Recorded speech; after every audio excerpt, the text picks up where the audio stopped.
Welcome to another Talkin' Yanks presented by DraftKings Player Profile and Projection. And today on the episode, we will be discussing Jordan Mitchell Montgomery. Not his middle name. His middle name is Blackmon. Jordan Blackmon Montgomery. Yeah. How about that? JBM. JBM. Jibum. DraftKings? Already said it. These? Already said it. Does Monty work for them? No. Because he's on the Yankees. Yeah. Works for the Yankees. Employed by the Yankees. Employed by the Yankees. It's kind of cool. It's kind of cool. Getting paid in the millions this year. $2 million. That's awesome. That's good for him. What do you think he bought? Boat? No. Like, what's his show purchase? Whatever his wife wants. Okay, that's nice. Yeah, he's a really nice guy. Happy wife, happy life, they say. Yep. No wife, no life. That's what my... That's what they tell me. That's what my... Let's move past that. Okay. Let's talk about Jordan Montgomery. On that and Jordan Montgomery's boat. He's from South Carolina, Sumter, South Carolina. Sumter. Wears number 47 because he thinks he's one number better than Andy Pettit. He's 28 years old. This Christmas birthday, December 27th. That kind of vacation week, that's a bad week to have a birthday. It ain't a summer in Sumter, South Carolina unless you got flies in the heat down your neck. Oh. That's cool. What's up, Jim? I've got a lot of highs and lows with Monty. I like Monty. I think people forget how good he was in 2017 in his rookie season. And then he was doing pretty well in 2018 before he got hurt. And then in 2019, 2020, came back. I still don't feel like we've seen like fully rested, ready to go Monty. But he was good in 2017, and a lot of people forget that. He was very good in 2017. If we could copy and paste that, he was very solid in 2017. If we could copy and paste that, any Yankee fan would take it. I do think, and he was continuing being Monty into 2018, and then he gets hurt. Misses year and a half, basically. And last year, he had a couple bad starts. He kind of saved the Yankees season with that playoff start. I know that endeared a few Yankee fans to him. Funny looking back what we look for from starting pitchers: 4 innings pitched, 1 earned run. But he looked like good, and I think he pitched well. He could have stayed in. We needed that, Yeah, and it's the whole, the Yankees got what they needed from Monty. Yeah. I think we went into that game hoping for 2 innings. We thought he wasn't going to last 4, yeah. So, I think it's a juggle, man. We are a far way away from that 2017. And even if you count 2018, the first 6 starts he made that season, where he looked like Gumby, I think we do have to put it in the same boat a little bit with some of the Anduhars and guys like that. Like, that's a long time ago. Well, I just said it about the last with Severino, or next. Comes out next. However they come, yeah. I don't think they've heard it yet, so I don't want to divulge. But yeah, right. I kind of just said it with Sevy. It's been a while. But so 2020, let's talk about last year, because 2019 he comes back and he gets like 2 starts or 1 start in a bulk day, and he's not in the playoffs and just getting the groove. And then this year he was supposed to be there, and he was. Like, he took the ball every time through the rotation in the shortened season. He got 10 starts. So that's the good thing. Yeah. It's like he was mainstay. He didn't get hurt. He made it through the season, all that stuff, which, he was trying to do, coming back from injury. He has some good games, some bad games. Yeah. Yeah. And, dude, the really interesting thing is, like, the pitch count and how many times are they going to let him pitch and all that stuff, where it gets really fuzzy with everyone last season down the stretch, because there's so many parameters and stuff. Yeah, man, and that's where because I do have some good stuff for Monty coming.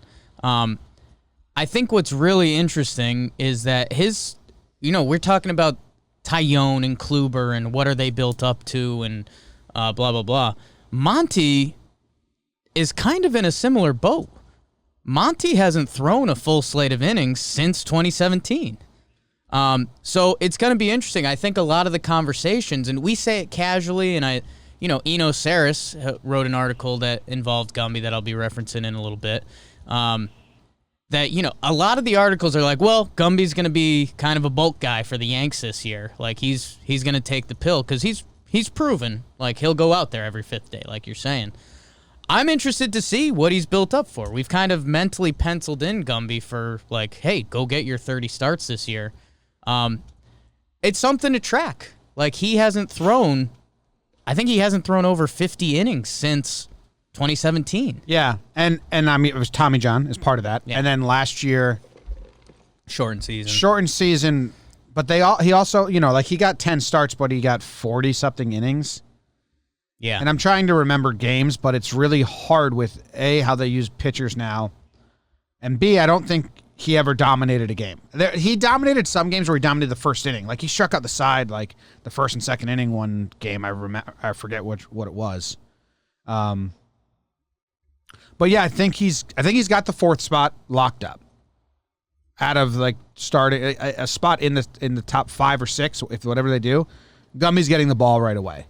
And I do think, like, if he can be a back-end starter, like, and repeat his 2017 or even a little worse, stay in that right under 4 ERA and take the ball every 5-6 games, it's really all I'm asking. Yeah. And I think he can be better. When his curveball's on, it sucks that he hasn't had the time to get into that repetition consistency against major league hitters to develop. Like, if he didn't get hurt, I think he could have developed into, like, a very sturdy 3 or 4. And even if he had a full season last year, it would have been interesting to see because, a couple of those starts that we're looking at now that are 3.2 or 4 innings during a normal baseball season, they say, Monty, go out there and get 5, But last year, it was in the 60-game rush, and... he kind of got the opportunity pulled from him. So, hey, hopefully he builds off that playoff start. I'm interested to see. So let me start spinning it more positive. Saris, who I referenced before, athletic, weird guy, love him. He was talking about pitchers that have a kind of sleeper pitchers that have a pitch mix that can help them better in the upcoming season. And he referenced Jordan Montgomery's changeup, which we got to see a little bit. But like you're talking about, I mean, kind of needs more repetitions, needs more work. And I think it can be a pitch for him that helps neutralize righties a little more. In recent Yankee memory, if you picture Tommy Kahnle with the changeup, that's kind of got the reverse effect. It made him better versus lefties. Monty, career versus lefties, holds him to a 195 batting average, a 593 OPS. He's done work against lefties. Righties hit 256 with a 727 OPS. So if he can develop that changeup a little more, which has some plus stuff, a lot of the metrics really like his changeup. If he can work that in the mix more and neutralize righties a little better, that can potentially bring him to another level, which would be, again, when you look at that 2017 season, which is a long time away, but if he can somehow improve on that, which goes back to what you're saying, like Monty can be a little worse and we'd be happy with it. Mm-hmm. If there's a world where he gets better, I mean, Monty is a quality weapon for the Yankees. Yeah, the changeup usage is a good note, and that's something that if you want to look forward to or like be tuned into that, it's a good thing to figure out. So in 2019 numbers, he came back. So let's go to 2017. In 2017, his curveball was his most popular pitch. He really relied on the curveball. When it had swing and miss stuff, it was cool. And then he throws a two-seam fastball, so a sinker, according to Baseball Savant. Those are his number 1 and 2 pitches, right? Well, the curveball dropped down to number 3 last year, and the changeup jumped up to number 2. And exactly like you're saying, Jacob, versus righties, he threw more changeups than any other pitch. Like versus righties, the changeup was the number 1 pitch. Versus lefties, he was sinker curveball heavy. So he is that's why they're developing the changeup and trying to bring it up to get the righties out. Now, the numbers against the changeup last year were pretty good. He got lucky with slugging. His expected batting average was 211. That's pretty good. But you know what? He doesn't have put-away stuff. Even his curveball last year had a 28% put-away percentage. And let me see 2017 what it had because it was really good. No, 28 again. Okay. It feels like there's days when it's on, days when it's off. Can tell. And and you can really tell. But in 2017, he had the ability to grind, and he got a lot of double plays turned behind him, and he got out of a lot of jams. And it was his rookie season, so it was like, oh, this dude's showing a lot of poise, a lot of comfortability on the mound just to go do it. So I'm hoping we see some of that again. But it's a very interesting case. Yeah, I've got some other fun stuff that are probably outliers, but I think you like this. Jordan Montgomery at home, 25 starts, a 3.51 ERA. Career. Jordan Montgomery on the road, 4.93. 22 starts. So there's something. That's in his career? Career. Double the double plays at home. So he likes the crowd, man. He likes you guys want a double play ball? He likes the moment. I like that. So, yeah, Monty's been a lot better at home. He had a really, really bad start on the road against Tampa last year. Didn't get out of the first inning. Yeah. I remember that one. That was pretty upsetting. Yeah. Didn't that come after like a good one and we were like, oh, come on, dude. Montyville. John, I kind of... Yeah, it came after the Mets one where he struck out like the side in the first. He was kind of got into one unlucky home run ball. Or no. He was pitching. Okay, he went through 4 innings scoreless, looked amazing, and then fell off in the 5th against the Mets. And we were like, well, I mean, it was really good. And then he started the next game and just sucked. It felt a little bit like 2019 Hap. Like Monty had a lot of moments where if he got the next out, if he got the next inning, and then he got lit up. But Monty's stuff is better than Hap's. Like the curveball is really nice. When it's on. I don't remember the changeup. I'm going to go pull up videos to watch it. Bring up some changeup videos. I've got a little bit of a weird one for you. All right. I love weird. Do you think there's... Al Yankovic. Do you think... Weird Al. Do you think there's any world Monty comes back this season and he looks pretty good? Yeah. He looks like 27 Monty. That's not the weird part. Do you think there's any world where Monty could be a trade piece for an upgrade at starting pitcher? What's his contract? So I believe he entered the first year of arbitration, so I think he's got 3 seasons, including this one.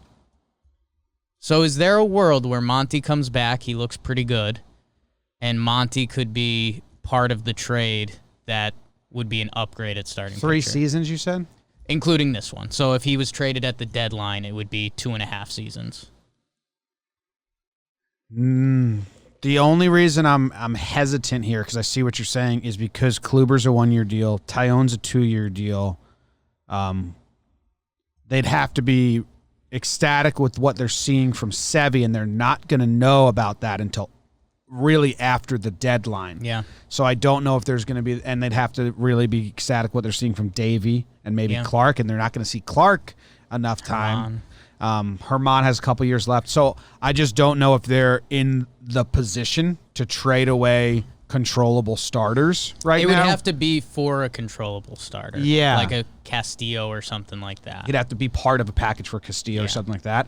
So I think I lean no for that reason. It's nothing to do with like the skill sets. Just like they might not be in a position to trade away controllable starters. Maybe if he was making a little more money, like 3 or 4 mil, then it'd be like easier to, with like how close they are to luxury tax stuff. And be like, we'll send him back as like a valuable piece in the trade. Plus, it like relieves some salary stuff, but he doesn't quite make enough to make a big difference there unless they're right on the bubble. Yeah, I guess in my head I'm using the Luis Castillo because he's not making a ton of money yet. I think he's making like 4. Yeah, so like the money kind of works out there. There's a world where that part helps still.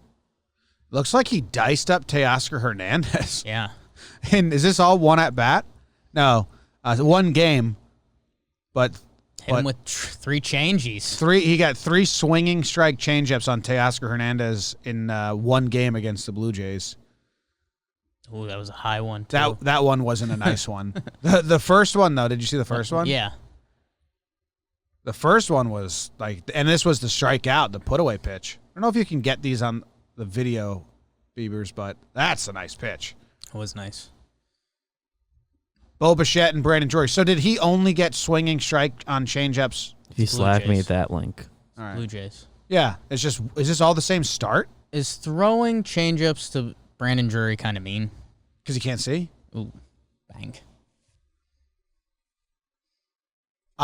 Is this... This all looks like the same game. That's kind of funny. Is it all 9:15? Yeah. Okay, so he That was got 2019. What's that? 2019. Oh, that's what happened. Yeah. Thank you. I get lucky every night.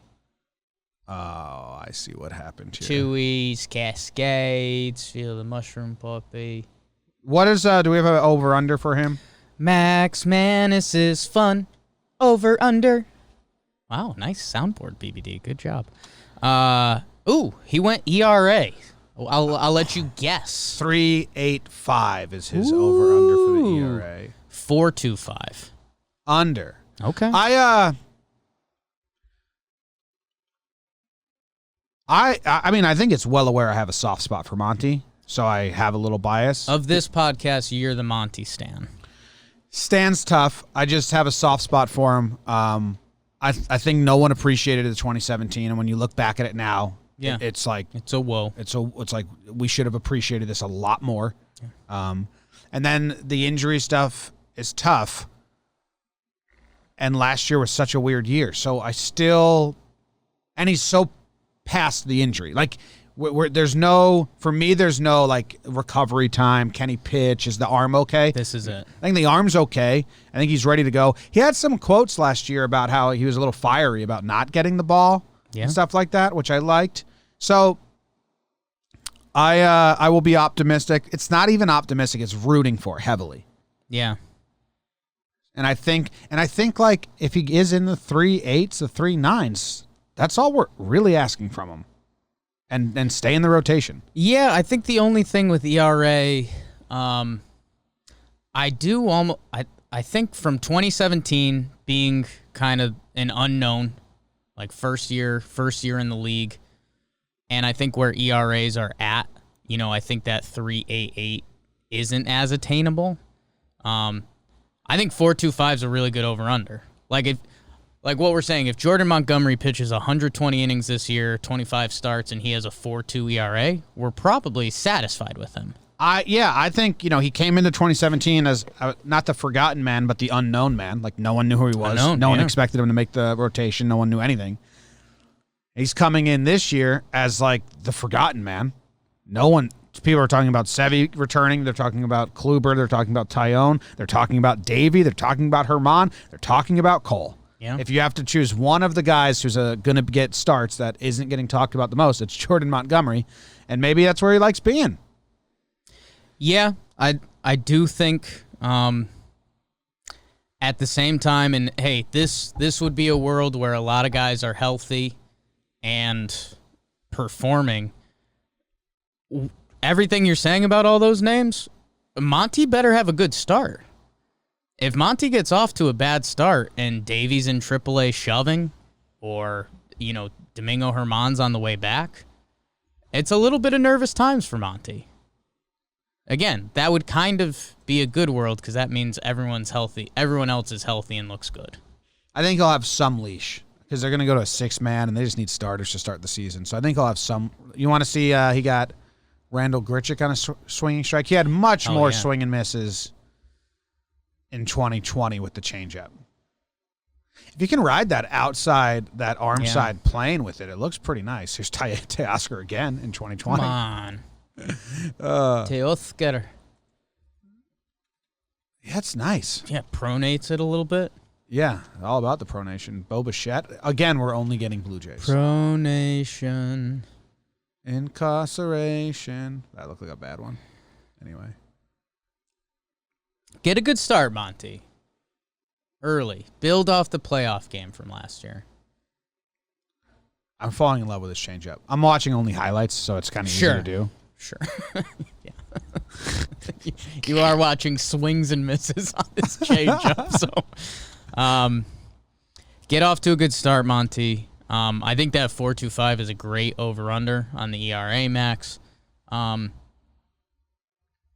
Okay, here's a home run on a changeup, just to see how we feel about it. Looks like he missed his spot. Christian Arroyo, 2-0 changeup, middle. Yeah, bad spot to miss. That's called batting practice. It's a bad spot to miss the changeup. Yeah, not good. No more non-tasty. We're a taster pod here. All right. So I'm taking the under.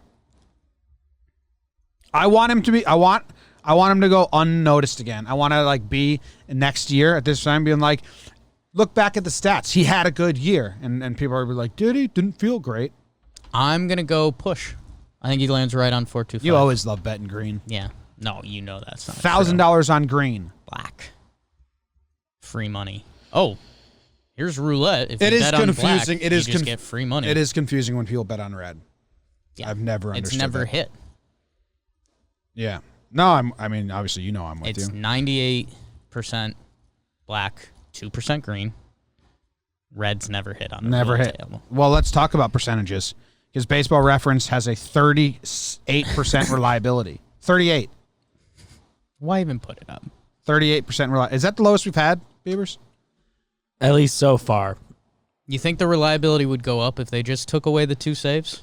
Because he's not getting that. They have him throwing 118 pitches with a 4.65 ERA. What are we doing this year if Monty gets a save? Let's put it on the table. Okay, if Monty gets a save this year,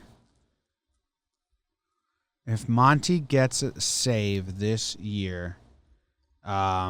eat a hat? Yeah, we'll eat soup out of each other's shoes.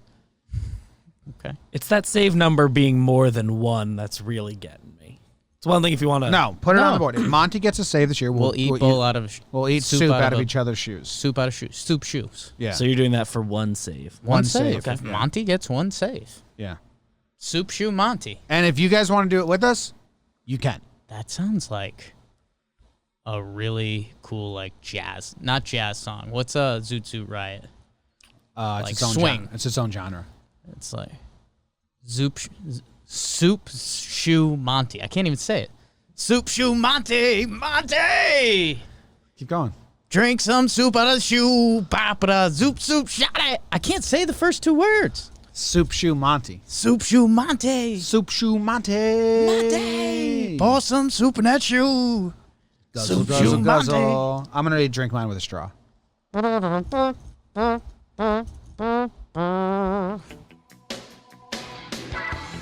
I like Jordan Montgomery. Be good early. One of the Monty. highest release points in all of baseball. Be good comes early. way over the top. Super tall, big arms, comes way up. It's like someone from heavens above throwing the ball down. Don't give the people voicemail ammo to say when's Clark coming back. Get going, Monty. They're already saying that. I know, but South Carolina guys.